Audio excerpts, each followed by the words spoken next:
Bien-aimé, Shalom Église Rehoboth, ici le serviteur Valges Lenné. J'ai le privilège en ce jour de partager avec vous le pain quotidien. Rappelons que le thème de ce mois de novembre est La mort ne sera plus. Et depuis le début de cette semaine, nous sommes autour du thème Couper les liens avec la mort. En ce jour, le thème qui m'a été donné s'intitule Fermer les portes de la mort, tiré de Job 38, verset 17, que nous lisons. Les portes de la mort ont-elles été dévoilées? As-tu vu les portes de l'homme de la mort? Alléluia. Les portes de la mort. Fermer les portes de la mort. Qu'est-ce que les portes de la mort? Que représentent les portes de la mort? Les portes de la mort, c'est tout accès qui introduit la mort dans nos vies. C'est tout ce qui est dans nos vies qui donne un accès au diable afin de lui permettre d'introduire la mort dans nos vies, la mort dans des domaines particuliers de nos vies, la mort à plusieurs niveaux dans nos vies. C'est tout ce qui est dans nos vies qui gaspille notre vie, qui gaspille notre énergie, qui gaspille nos forces. Alléluia. Et la première chose que je veux qu'on comprenne concernant les portes de la mort, c'est le péché.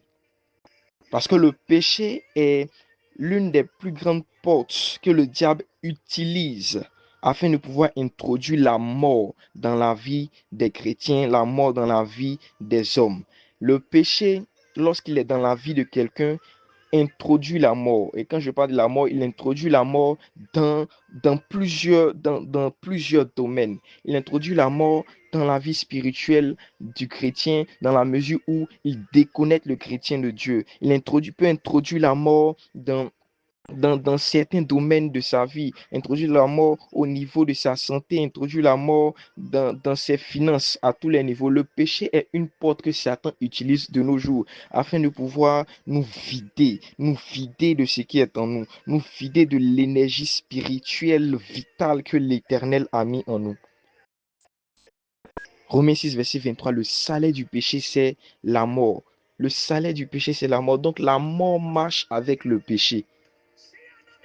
Donc sur cette terre ici, lorsque nous vivons dans le péché, nous introduisons la mort dans nos vies parce que le péché est une porte.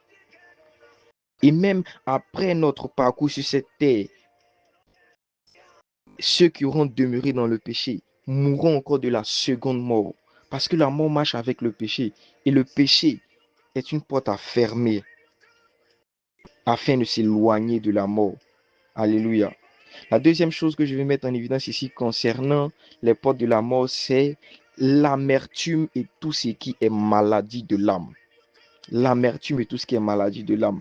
Ce sont des choses qui nous vident, ce sont des choses qui prennent notre paix, ce sont des choses qui prennent notre joie, ce sont des choses qui prennent notre envie de vivre, ce sont des choses qui créent le découragement, ce sont des choses qui nous empêchent de vivre comme il se doit.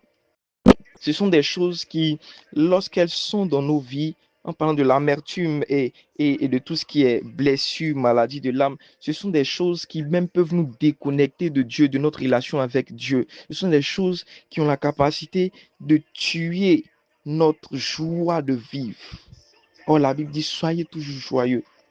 Donc l'amertume et tout ce qui est maladie de l'âme sont des portes également de la mort, sont des portes de la mort, des portes qui introduisent la mort dans la vie des personnes. Hébreux 12, verset 15 dit, veillez à ce que nul ne se prive de la grâce de Dieu, à ce qu'aucune racine d'amertume poussant des rejetons ne produise du trouble et que plusieurs n'en soient infectés.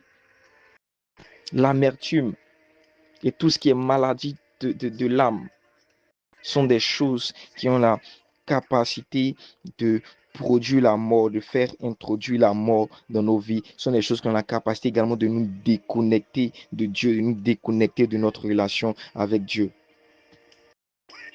Et toujours dans cette même lancée, en parlant de porte de la mort, il y a aussi au niveau de l'âme la colère.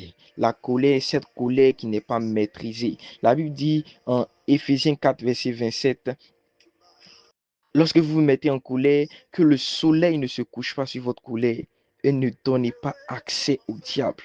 Parce que la colère a la capacité de donner accès au diable. La colère est une porte. Cette colère-là qui demeure dans le cœur et qu'on ne veut pas faire disparaître a la capacité de donner accès au diable afin que le diable puisse rentrer dans nos vies et introduire la mort.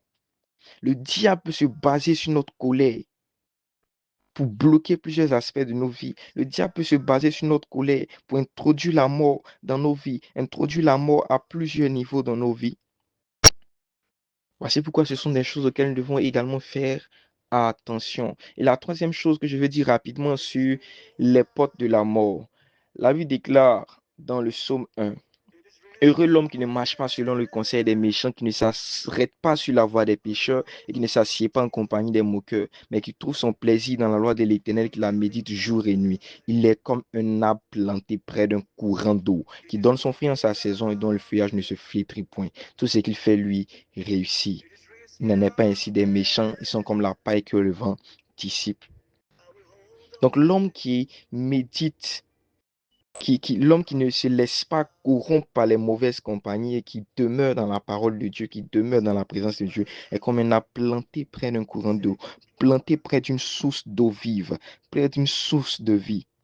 Ce qui veut dire que cet homme-là qui se laisse corrompre par ces mauvaises compagnies s'éloigne de la source d'eau vive et donc s'introduit dans la mort. Donc les mauvaises compagnies représentent aussi des portes qui ont la capacité de nous introduire dans la mort, représentent des portes qui ont la capacité de nous déconnecter de la vie. Je veux dire à quelqu'un, tu as décidé de suivre Jésus-Christ, tu as décidé de marcher avec Jésus-Christ. Tu dois comprendre que la marche avec Jésus-Christ est une marche de séparation, une marche de séparation. Tu dois te séparer de certaines personnes. Je ne dis pas que tu dois arrêter de sympathiser avec elle ou de causer avec elle, non. Mais tu dois te séparer dans la mesure où tu ne dois plus te retrouver tout le temps avec ces personnes en train d'échanger, par exemple, sur des sujets qui ne glorifient pas le Seigneur. Tu ne dois plus demeurer dans le cercle de ces personnes au risque d'être influencé par leur mentalité,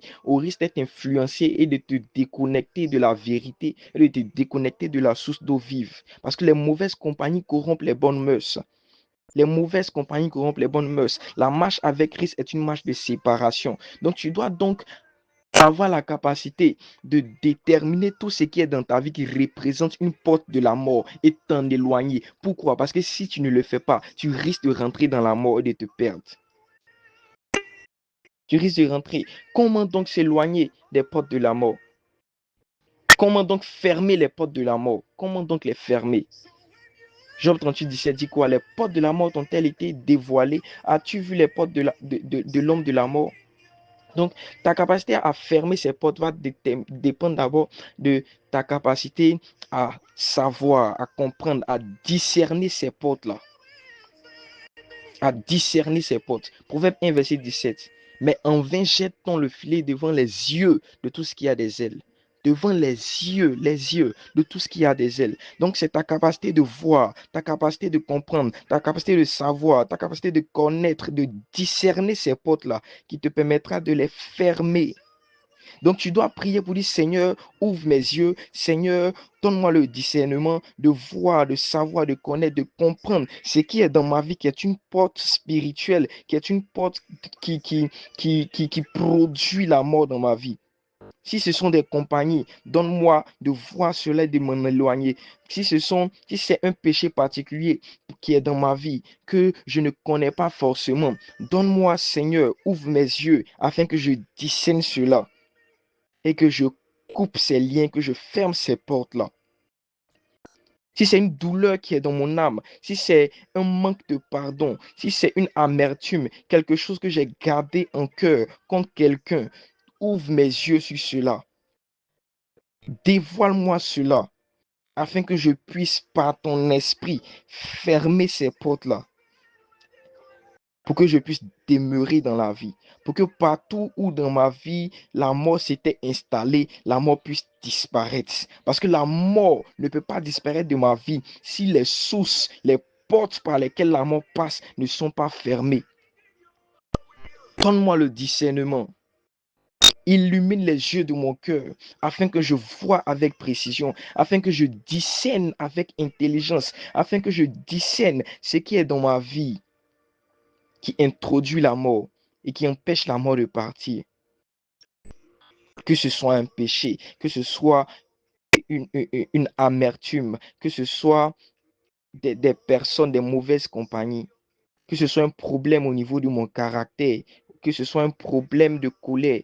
Ouvre mes yeux sur cela, afin que je vois et que je ferme ces portes-là, afin de demeurer, de vivre pleinement la vie de Dieu, la vie Zoé, dans la paix, dans la joie, dans toute la félicité divine. Shalom, que Dieu nous bénisse.